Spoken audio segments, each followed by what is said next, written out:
On this episode of Narcissist Apocalypse, we talk with an abuse survivor named Vicky, and Vicky grew up as the family scapegoat. It's a story of enabling, transactional love, psychological abuse, toxic family roles, physical abuse, and betrayal.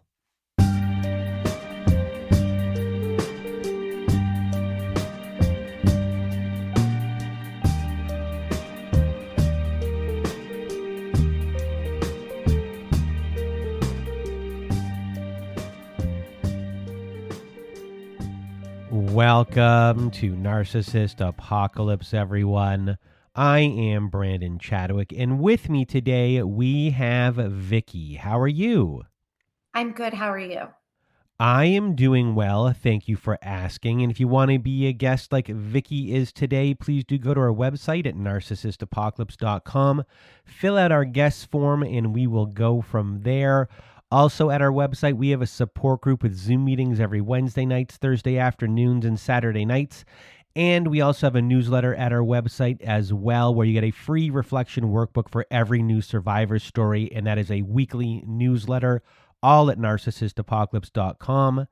And we do have a content warning for this episode, as we do discuss physical abuse in this episode. And today you're going to hear Vicky's story. And it's a sad story, as Vicky is no longer in contact with her family. And Vicky lived in a family system where she was the scapegoat. She was scapegoated by her mother. And for her whole life, though, she was still able to interact with everyone. But eventually, the enabling couldn't be tolerated anymore after a big waterfall moment. And I know many of you out there will resonate and be validated by Vicky's story today. And now I'm going to get out of my way and your way. Vicky, the floor is now yours. So, I don't know a whole lot about my mom's childhood and upbringing. What I do know, has led me to think that she has experienced a lot of family trauma. I know that she was abandoned and then was brought back to the family, all the siblings, one of 11.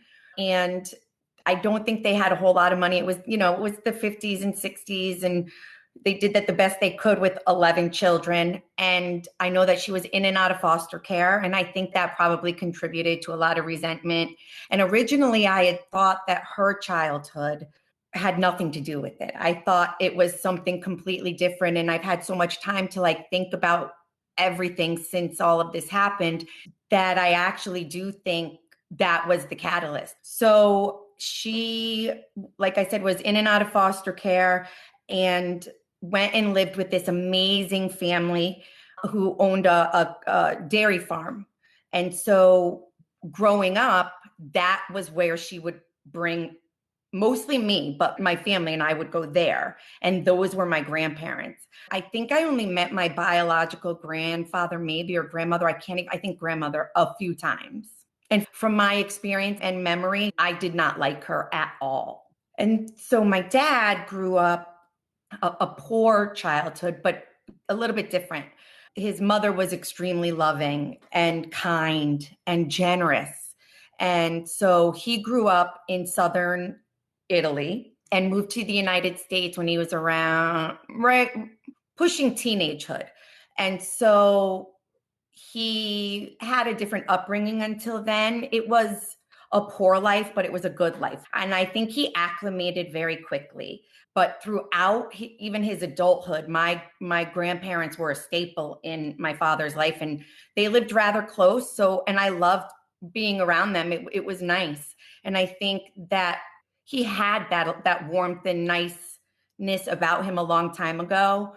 And I do think that came from my grandmother. And so he learned very quickly that the value of $1 in America is kind of what defined you.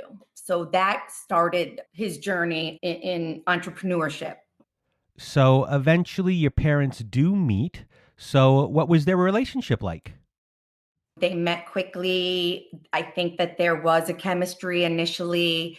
And then my mom got pregnant with my sister, and my dad, being raised the way that he was, married my mom. And so at that time, my parents were both, I think my dad had just turned 18 and my mom was about to turn 18. And they got married in March, and my sister was born in September. So I think very quickly on, my dad realized the marriage would be a test. I don't know how to put it politely, but it was a journey for him. And so originally, my parents and my first sibling lived with my grandparents. I mean, they're 17 and 18 years old. From what I understand, it didn't even last a year and they moved out. So once that happened, I quickly came along after that. So I remember I saw very early on that the roles were assigned. Like my mother was the coercive control parent. Like if it's no, it's no, you can't ask twice. My father was more of the complacent workaholic. He worked a lot. And I don't necessarily know if in the beginning it was because of the roles that were assigned, or if he learned early on that the value of $1 in America really defines who you are. So it could have been a combination of both. And I think that he may have not even recognized those roles yet, but there were little things that made me start to see quickly that she was the narcissistic parent who, if provoked or pushed, would become physically abusive. But up into that, it would be more emotional and mental with, the mind games. And my father, becoming complacent, would either not get involved or be working a lot. He very rarely got angry growing up.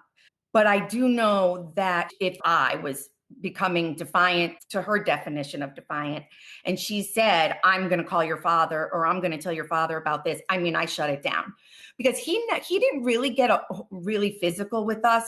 But, when you have one parent who's always mad and always yelling and always just looking at you with disdain, you want to make sure that you keep that other parent, even though he was complacent. I wanted to keep him not mad at me, for lack of a better statement, because I'm pretty sure that was always the goal, So growing up, whether I challenged her, questioned her, tried to be the overachiever, tried to be the peacemaker, it didn't matter what I did or didn't do. It was just always mad at me, or always doing little things that she wasn't doing to my siblings. And so, when my father started to realize it, and I picked up on the fact that he realized it, and I would talk to him about it, it was brush it under the carpet. What do you want me to do? This, that, and the other. So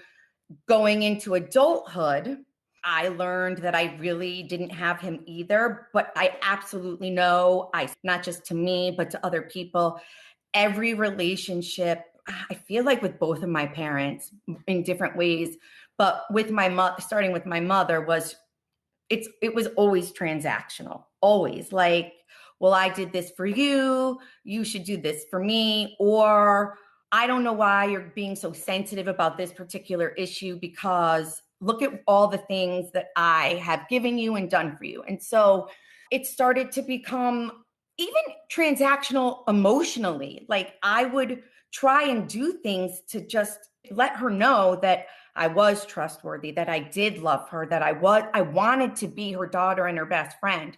And her emotions and her love, which it's not existent with me, but that felt transactional too. So only when I took her side, it didn't even have to be materialistic. Only when I took her side or defended her, whether she was wrong or right, only when she finally broke me and saw me cry, was it transactional, and I would get some sort of emotional out of her.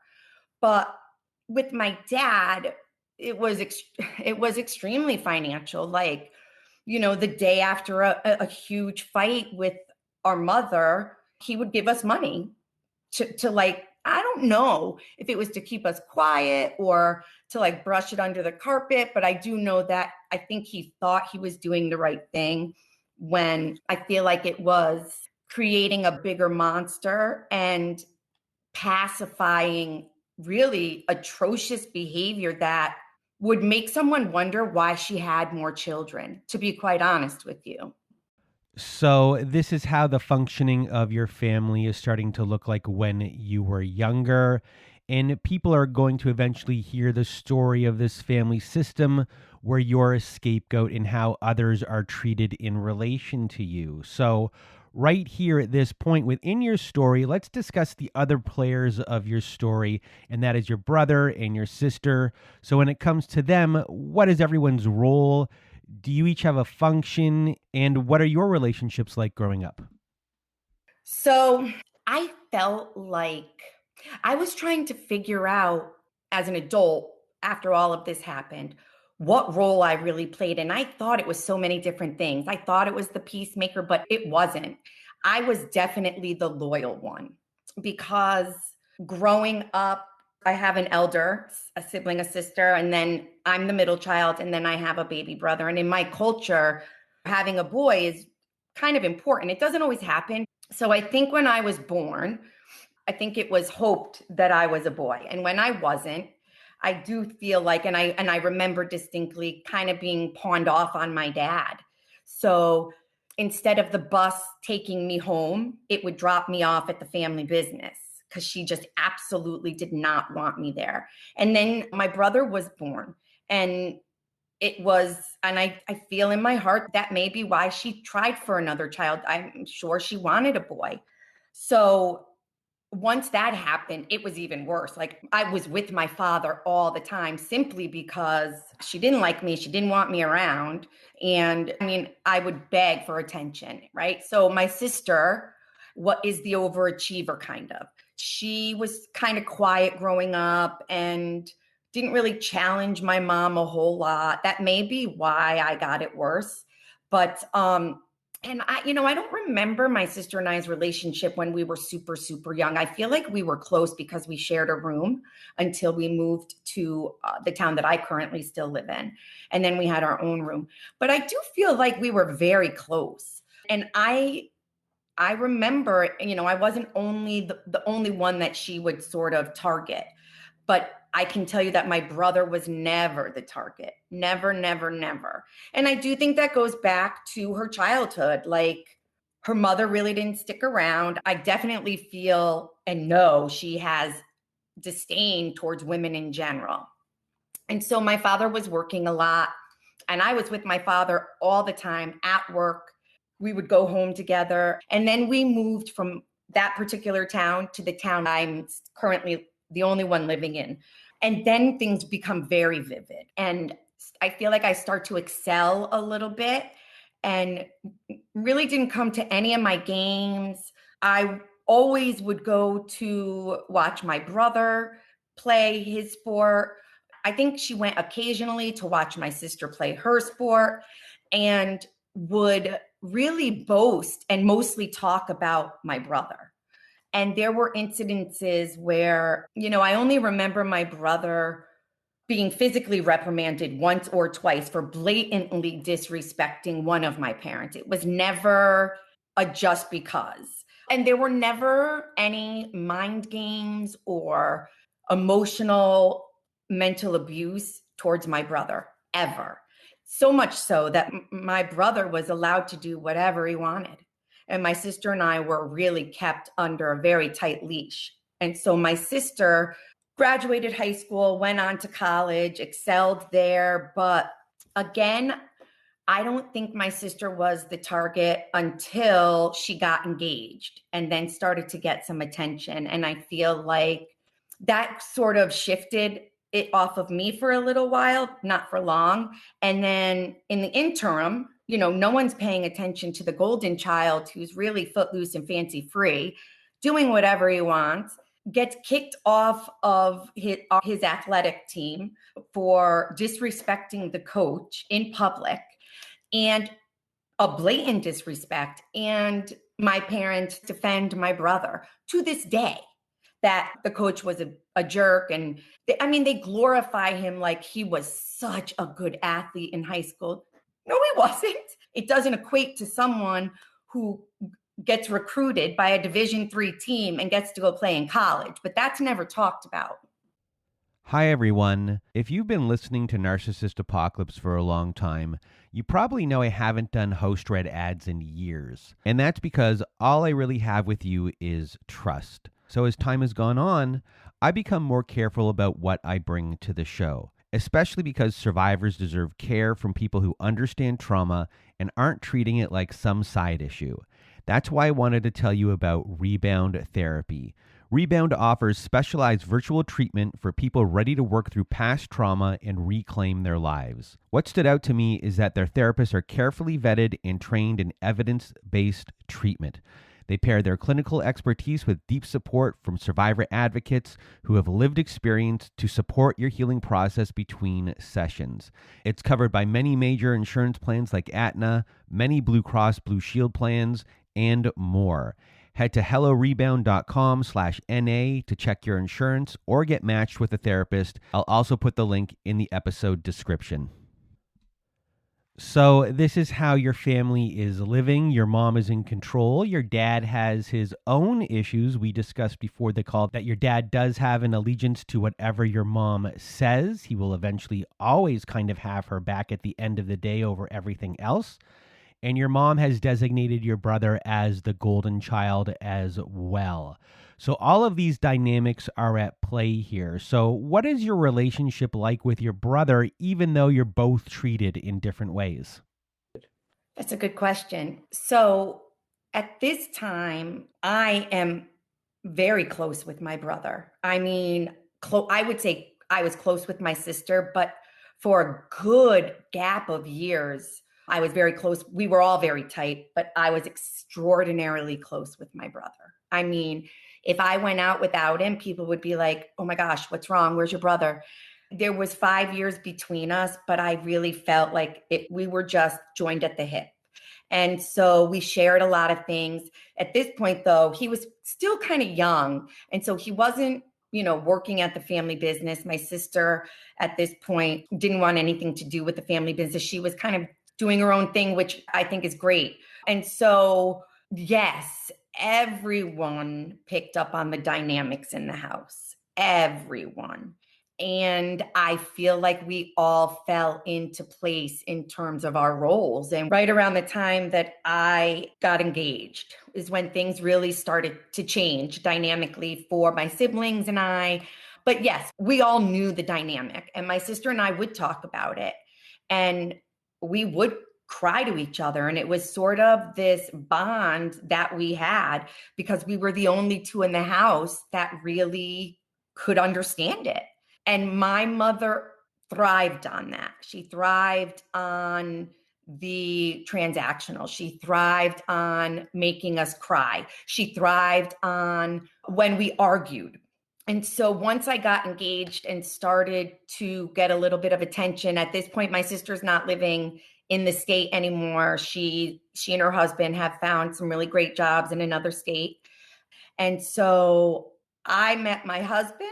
My brother had tried his hand at college and failed at it, and which is fine. It's not for everyone. However, he failed because of some crummy choices he made without accountability.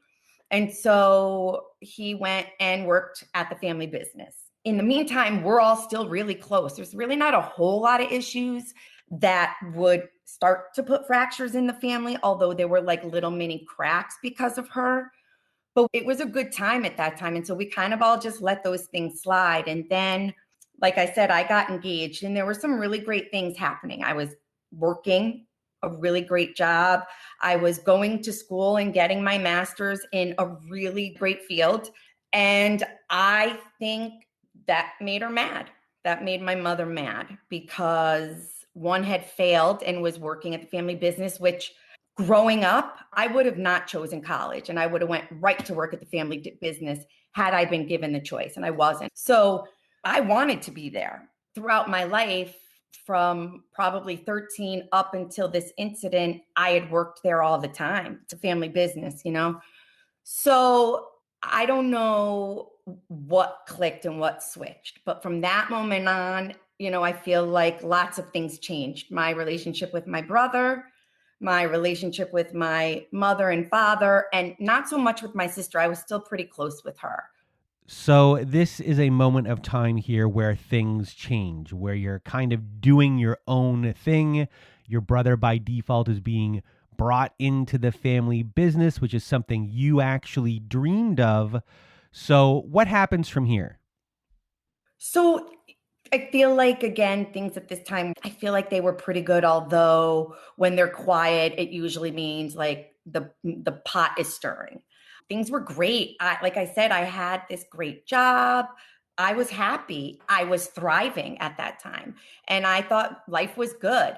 When I graduated and finally got my first job, I went to the bank and set up an account where once I deposited my check, a little bit would come out every 2 weeks so that I could buy my dream car. It was my dream car fund. Everybody knew about this car.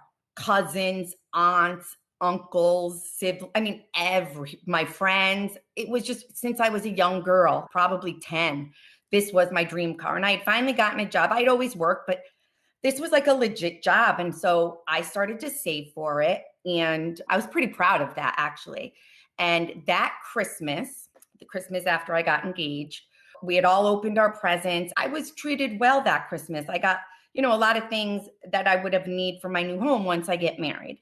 And so we all opened our presents, and one of them said, there's something else under the tree. And it was like a little box, and they handed it to my brother. And my brother opened it, and it was a key to a new car. And it happened to be the exact make, model, color, interior, exterior, tires, down to how many doors I wanted, my dream car. And it was just given to my brother in front of me. And I knew right then and there that was, for me, the defining moment. Like if I ever wondered or questioned whether they loved me or not, that was the moment where I had all the answers. And it sounds kind of selfish and materialistic and almost bratty, but it wasn't about the car. It was about something that I was working towards, that I had always wanted. And when I'm sitting there, and I was so shocked. And all the while people knew, and no one like emotionally prepared me for it. Like I can't even begin to express the emotions I was feeling. And people are always like, well, what did you do? And I'm a pretty emotional person. I wear my heart on my sleeve. I love hard, hate hard, cry hard. I do feel sometimes that God plucks me out of situations so that I won't have a meltdown. And I think that's what she wanted. I think my mother wanted me to just explode over something so dramatic. Like it's just a car. You're so materialistic, but that's not what happened.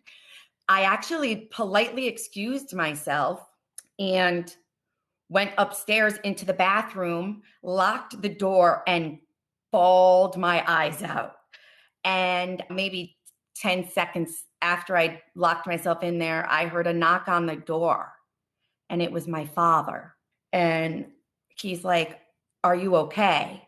And again, that right there solidified whose idea it was, who had no choice to do it, even though we all have choices, and what the objective was to hurt, which was to hurt me, because I feel like it was my mother's idea. My father didn't have a choice, even though we all have choices.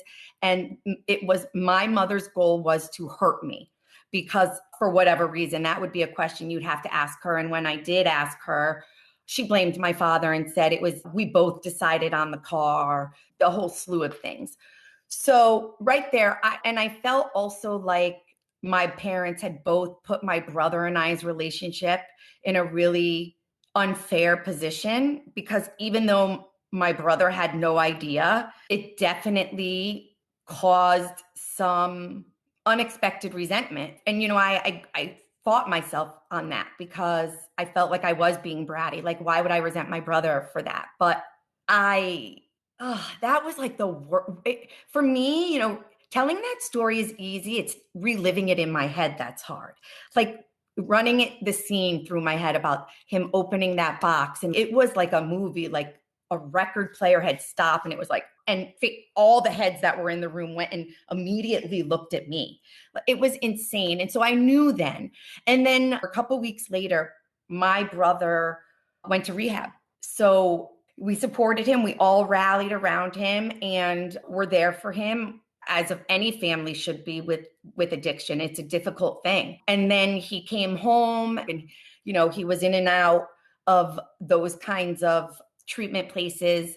I do want to say that I believe for the most part, my brother is sober today, and I don't want to bash his addiction. So with that being said, it was constant. Like, he was allowed to continue this behavior, work for the family business. And I do think for a while he was doing well, and met a girl, and I was pregnant.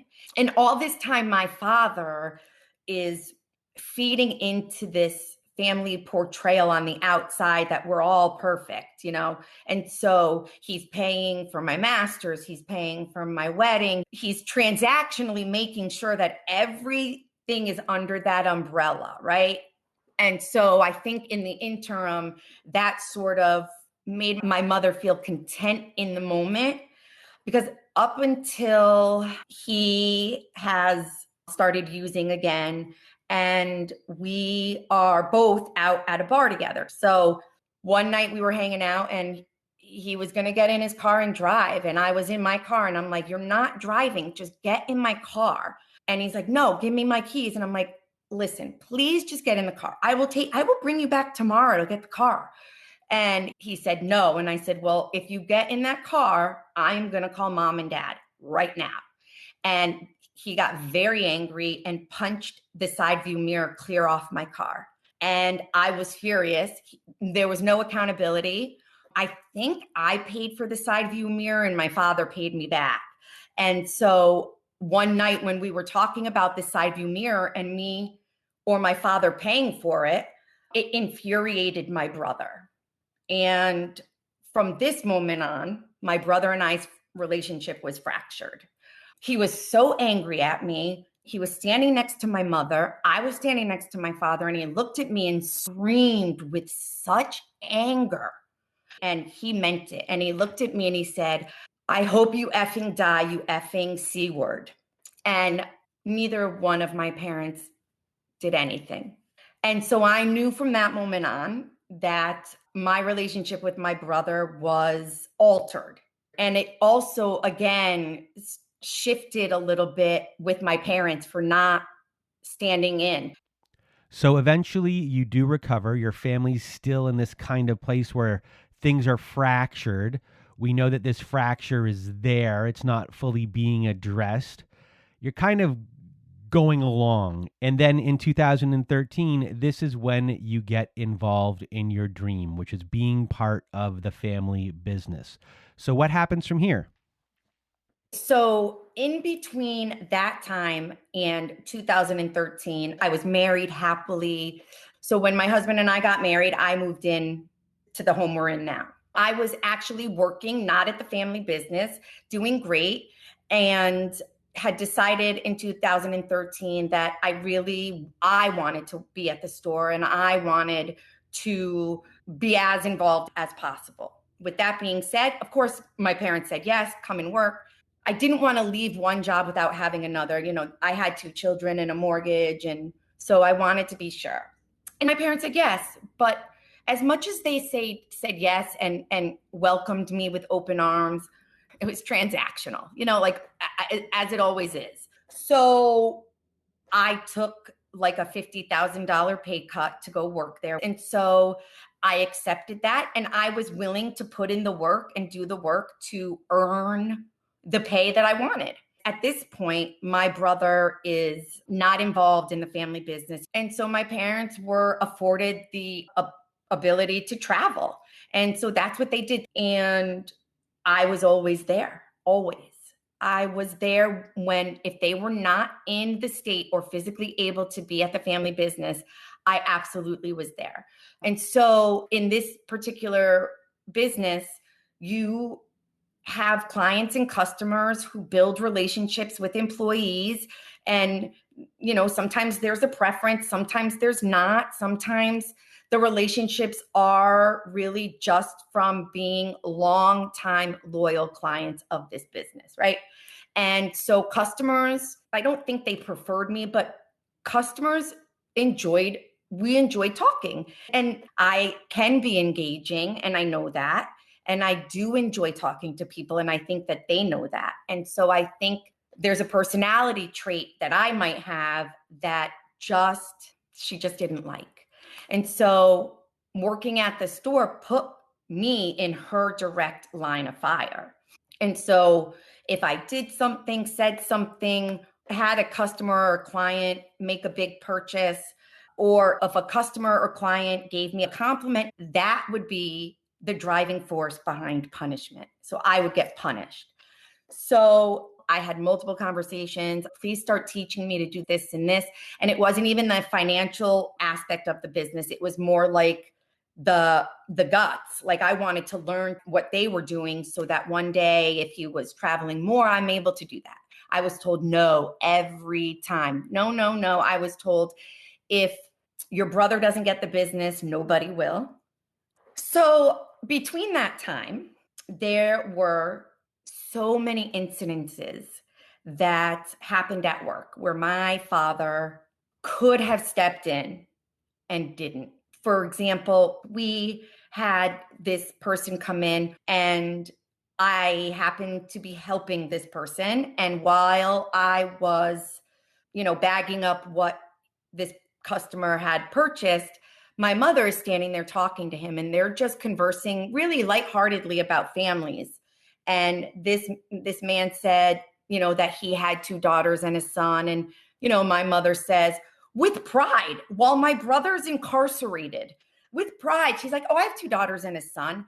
And she points her finger at me and she says, this one. And she flares her nose and she pointed her finger at me and she's like, this one was an evil and devious child. And I wasn't really paying attention, and I turned with shock. And one of my father's employees was sitting behind my mother and shot me a look like, what the? And I quickly turned and packaged everything up I could package up. And from that moment on, I tried my hardest to do my job. Like I did my job well, but to avoid compliments, avoid things like that, because for something must have happened to make her angry at me. And I don't think my father was there for that one. And then I remember again, and because of her, because she makes the rules and she says what goes, it would almost be like my father, and I don't care if they call me a liar on this one, it's true. My father would ask my mother permission on things before he did things for me. So for example, there were years and years and years that I never got a bonus. Never got a Christmas bonus for working 60 hours a week. Never, because of her. And so there were times that I would want things that happened to be available in the family business, and I was told no because she wouldn't want me to have it. One day I was in the business and I was filling something out, and a customer had complimented me on my handwriting. And I'm not sure why that annoyed her, but like the next day she came out of her office and made it a point to tell me that a customer, maybe she didn't think that I heard the customer say it. I'm not sure, but it was weird. She came out of her office and said, oh, a customer complimented me on my handwriting yesterday. And I was like, well, and this is true. I was like, Ma, she really has beautiful cursive handwriting. I'm like, you have beautiful cursive. She's like, no, it was print, which is what I always use. And so it's like those little things. It was those little things. And then sometimes she just didn't care. And one day, I'm not sure what it was, but it often builds up in her with me, and there's an explosion. And so on this particular day, she thought I had done something to her computer. And so I had said to her, Mom, I'm telling you, I didn't touch it.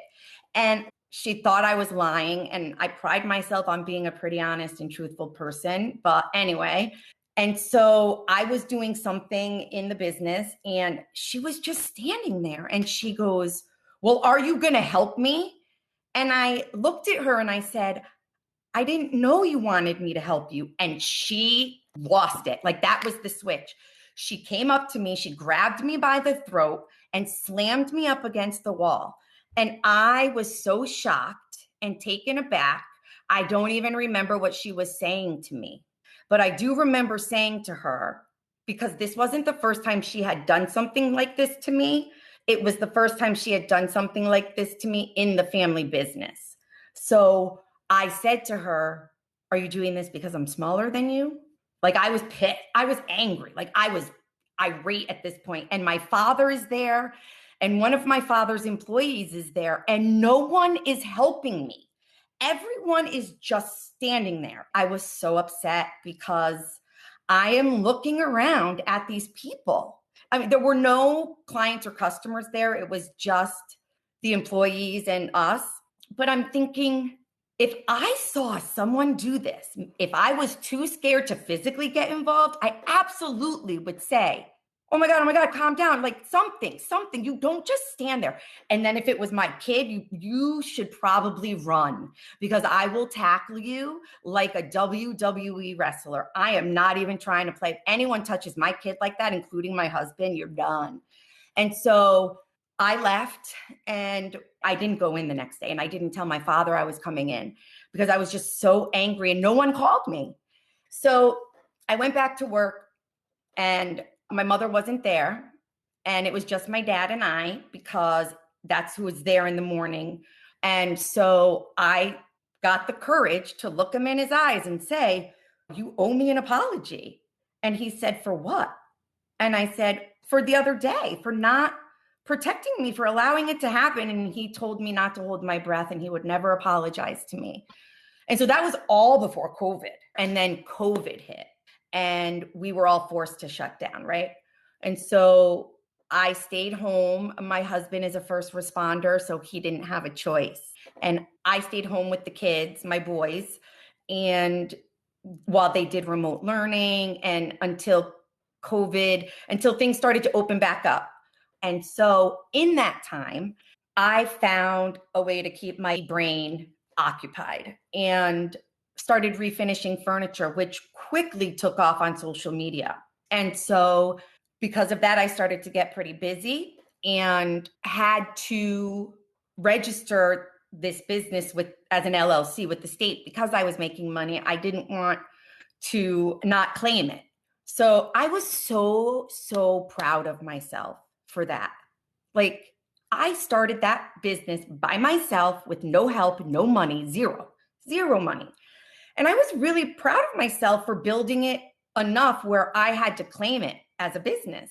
And so I felt very proud to tell my parents that I had done something like that. And 2 weeks after I told my mother, she called me on the phone and said, "Well, I just want to give you a heads up." I said, "Okay." She said, "You might want to be on the lookout for a phone call from Dad." And I said, "About what?" She's like, "About taking over the business." And at this point, my brother, we don't have a relationship. I think with my parents, they do, but it's minimal, at arm's length type of thing. So I wait for that conversation to happen. And it's I did not call my dad and say, "Hey, I heard." I waited patiently. And it was another, I would say, 6 months before he actually had the conversation with me.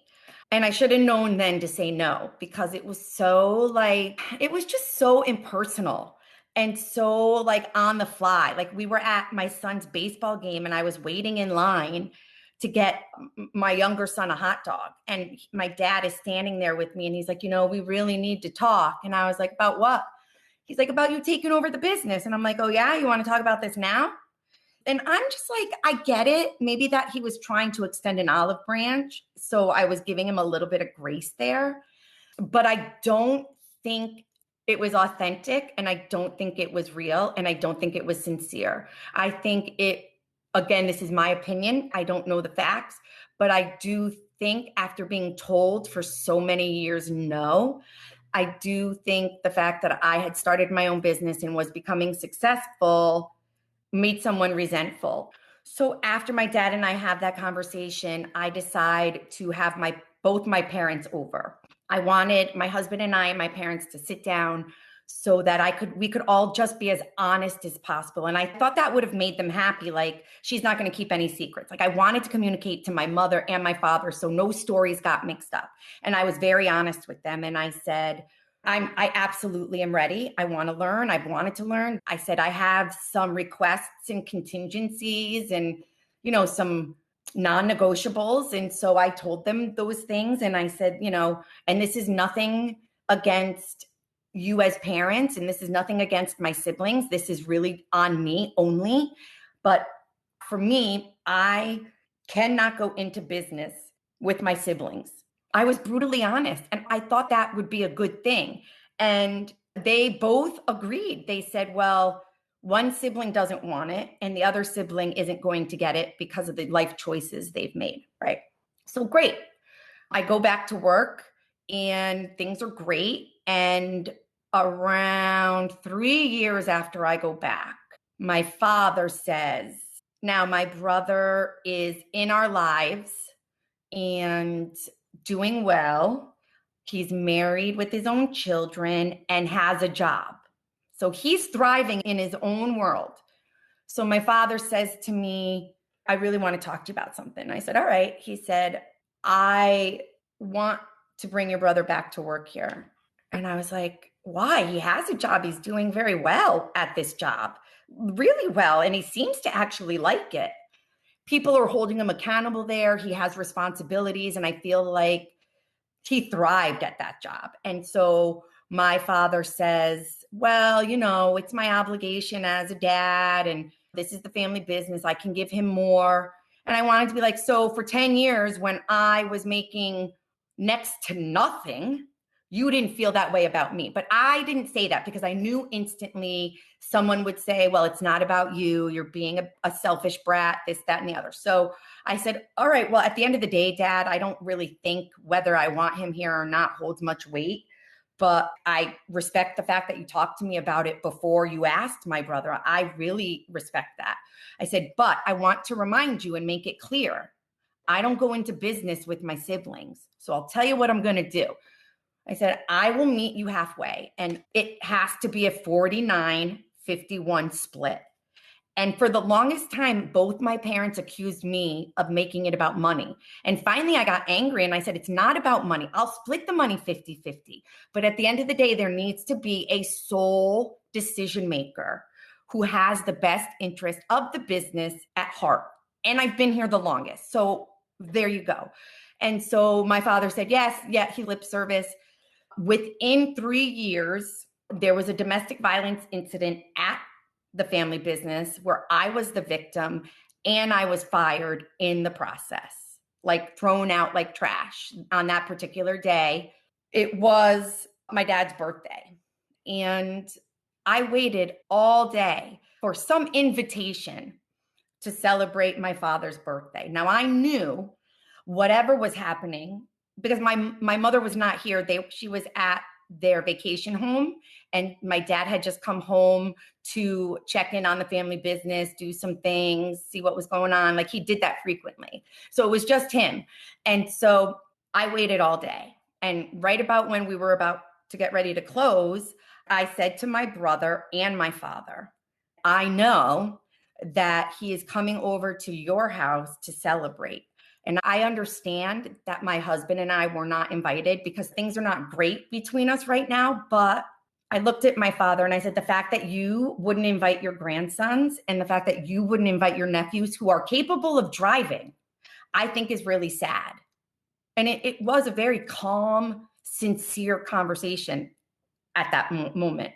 And I think because my brother did not like getting called out on something that I was right about, the only response was, of course, the scapegoat child, right?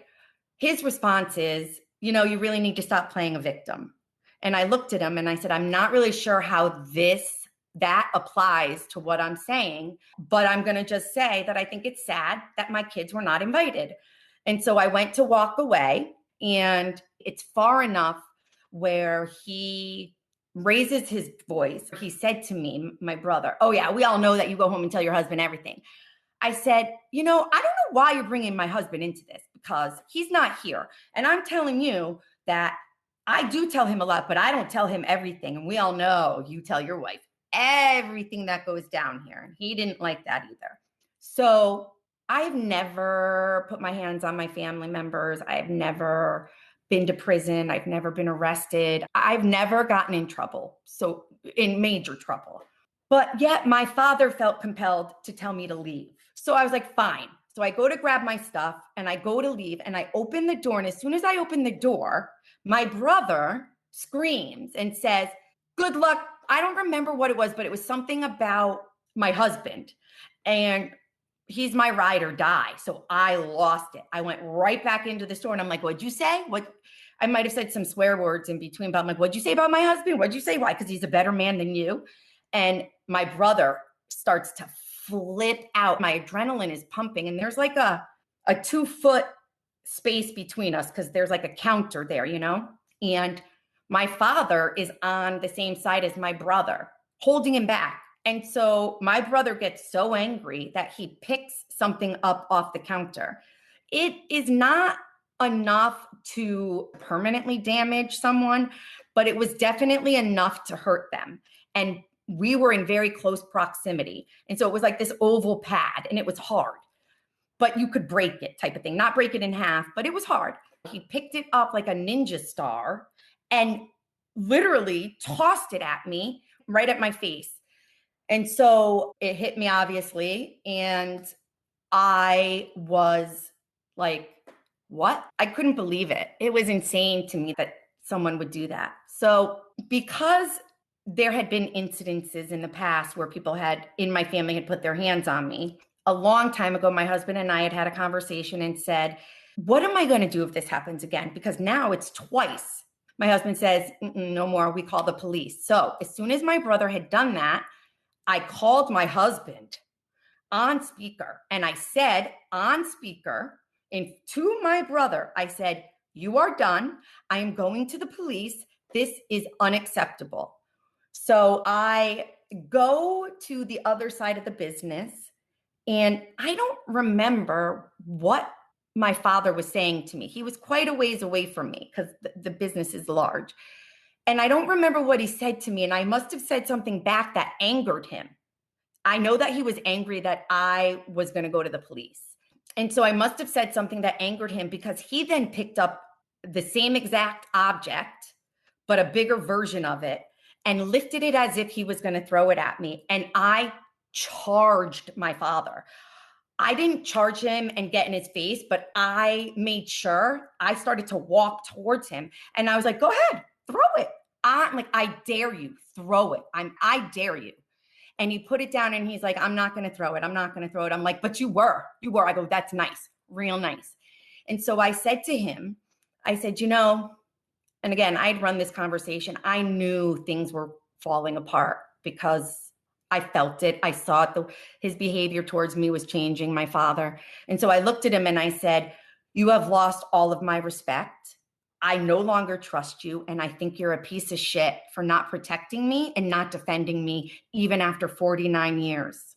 And so he didn't like that either. He was very angry at me and he kicked me out. He said, "Get the F out." And I asked him twice, "Are you sure? Because if I walk out, there's no going back." He said, "Absolutely, get out and don't come back." And so I went back in the store to put my keys down.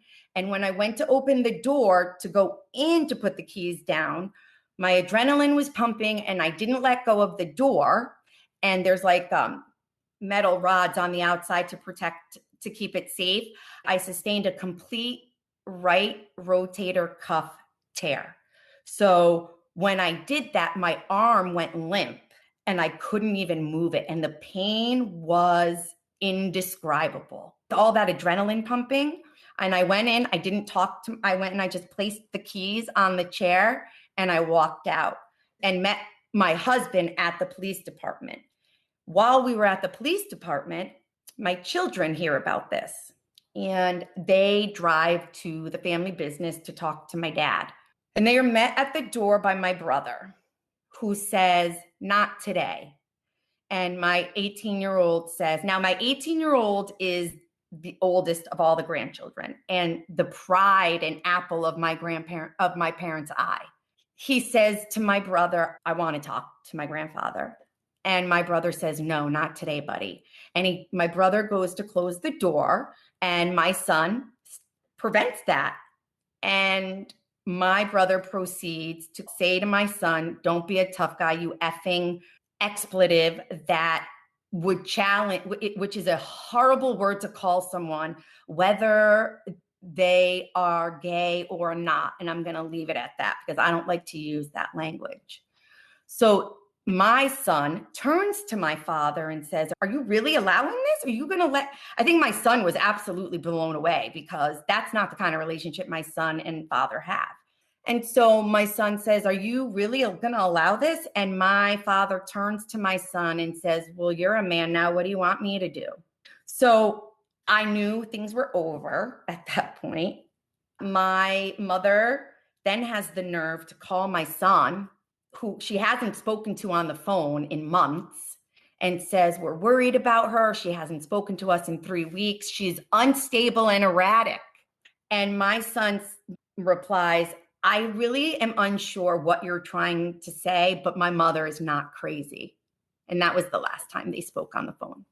So, where are you now with everything in the aftermath of all of this? And how have you gone through the healing process or the deconstruction process of everything? I haven't really quite figured that out. I've lost so much weight. You're in such a state of hypervigilance and your cortisol levels are always so off the charts that I just feel like it's a one day at a time thing. Some days are better than others. Like I cry a lot, and the scar on my shoulder from this surgery is just like a constant painful reminder of just one day that I want to forget, because I always say, as much as I knew they didn't love me and as much as I knew they didn't want me, it really didn't make it easier to be thrown out like trash. Like, these are the people that created me. My sister, my brother, maybe not, but my parents are my parents.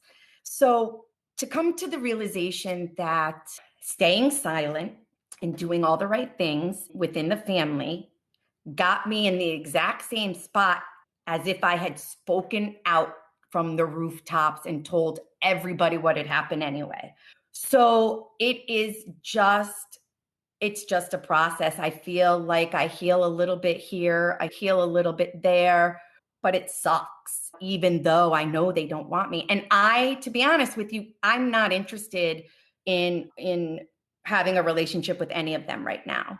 They don't care about me. They have not inquired about me. And they will likely say that they would have reached out and shown empathy, but then I decided to talk about it. So, that was the end of that. But I feel broken. I sincerely feel broken. Like, I thought, if no one else in this whole world other than my husband and children, I thought my father would at least be there. And so I have to relive that a lot. And I think about it a lot. So I try and keep myself a little bit busy, physical therapy. And I'm finding outlets that I think are cathartic and therapeutic, like volunteering and crocheting and music and prayer. But I just, I said to my husband the other day, I just wish I could wake up and tomorrow I'm like, I'm good. I can do this. But every day is like, it just depends. And my husband is my hero. And he said something so profound. He's like, I lost my mom when I was young and I had to mourn her. He said, I lost my father 7 years ago and he was my best friend and I had to mourn him. He said, you are mourning two parents who are alive and don't want you. And it's a very different emotion that nobody can connect to. Very few people can connect to it. He said, so here's what I want to tell you. He said, and I think he said this not yesterday, the day before. He's such a great man. He said, you don't get to pick your parents and you don't get to pick your family, but you get to pick your spouse. And he's like, I chose you. He's like, I chose you. He said, I love you. I have your back. You decide who sits at your table. He said, I'm not going anywhere. Your boys aren't going anywhere. And that is the cohesion we require to survive on. And so from that like was like, he gives me these pep talks. And to me, it kind of changed my perspective a little. Like, yeah, he did pick me and he's been a phenomenal husband. Without him, I'm not necessarily sure I would even be here. So the healing is daily. I have a great support system around me. And what's next, I just don't know. And if you had any words of wisdom for everyone listening, what would they be? For the longest time, I felt like nobody saw it. And I felt like no one would believe me. And I felt like I was the only one in this universe who was going through this. And you would be amazed who will rally around you and believe you and who actually saw more than you think. And so my words of wisdom is that you don't really realize how strong you are until you don't really have a choice, right? So I realized in that moment, even though I had a strong support system, 49 years of my family had come crumbling down and I literally fell apart. But I woke up the next day and I had to get out of bed. I did not have a choice. And so for me, I knew I was stronger than I thought. And I just want everyone who feels like they can connect to this story to know that like there's so many more of us who have this, and unfortunately, if my dad didn't, no, fortunately, I should say, if my dad didn't throw me out, I wouldn't be here because I would still be enduring it. So, you are stronger than you actually think you are. Well, Vicky, I really want to thank you for being here with us today, sharing your story.